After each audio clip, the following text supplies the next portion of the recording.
Following the Battle of Bunker Hill on June 17, 1775, several significant events unfolded in the American Revolutionary War.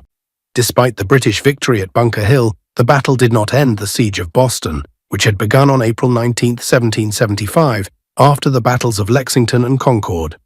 The battle made the British realize the difficulty of dislodging the American forces, leading to a prolonged siege. American forces, led by General Artemas Ward and then by General George Washington, who arrived on July 3, 1775, continued to fortify their positions around Boston.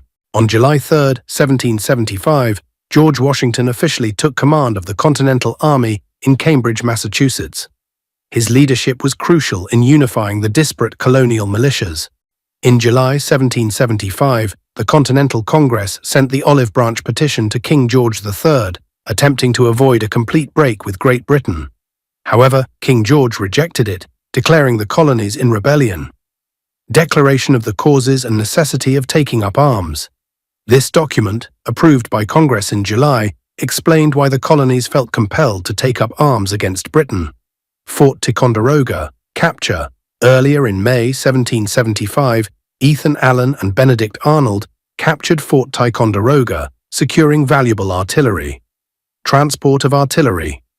In the winter of 1775 to 1776, Henry Knox led an expedition to transport the artillery from Ticonderoga to Boston, using sleds over frozen ground and rivers. This artillery was crucial for the eventual evacuation of Boston by the British. Evacuation of Boston. By March 1776, Washington had positioned cannons on Dorchester Heights, overlooking Boston. The British, under General William Howe, found their position untenable. On March 17, 1776, St. Patrick's Day, the British forces evacuated Boston. This event is celebrated as Evacuation Day. Move to New York. After evacuating Boston, the British forces moved to Halifax, Nova Scotia, and planned their next campaign, focusing on New York as a strategic point due to its geographical advantages for control over the colonies. Second Continental Congress continued to meet and form national policies, including adopting the Declaration of Independence in July 1776, which was largely influenced by the ongoing war efforts. These events marked the transition from the initial confrontations to a broader, more organized conflict, with both sides recognizing the seriousness of the rebellion and preparing for extended warfare. The evacuation of Boston was a significant morale booster for the American cause, even though the war had many challenges and battles ahead. What was the significant outcome of the Battle of Bunker Hill for the British? A. They captured the fort with minimal casualties.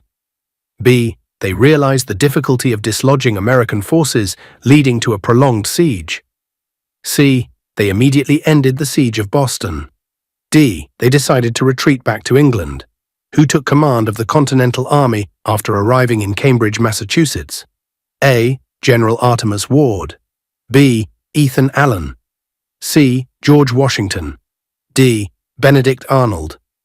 What was the purpose of the Olive Branch Petition sent by the Continental Congress? A. To declare war on Great Britain. B. To negotiate peace and avoid a complete break with Great Britain. C. To demand immediate independence. D. To ask for British military support against other European powers. What role did Henry Knox play in the Siege of Boston? A. He negotiated the terms of British surrender. B. He led the expedition to transport artillery from Fort Ticonderoga to Boston. C. He directly commanded the American forces during the final battle. D. He wrote the Declaration of the Causes and Necessity of Taking Up Arms. Why did the British forces choose New York as their next strategic focus after evacuating Boston? A. It was less fortified than Boston. B. Its geographical advantages were suitable for controlling the colonies. C. They had stronger support from local loyalists there. D. It was closer to British supply lines from Canada.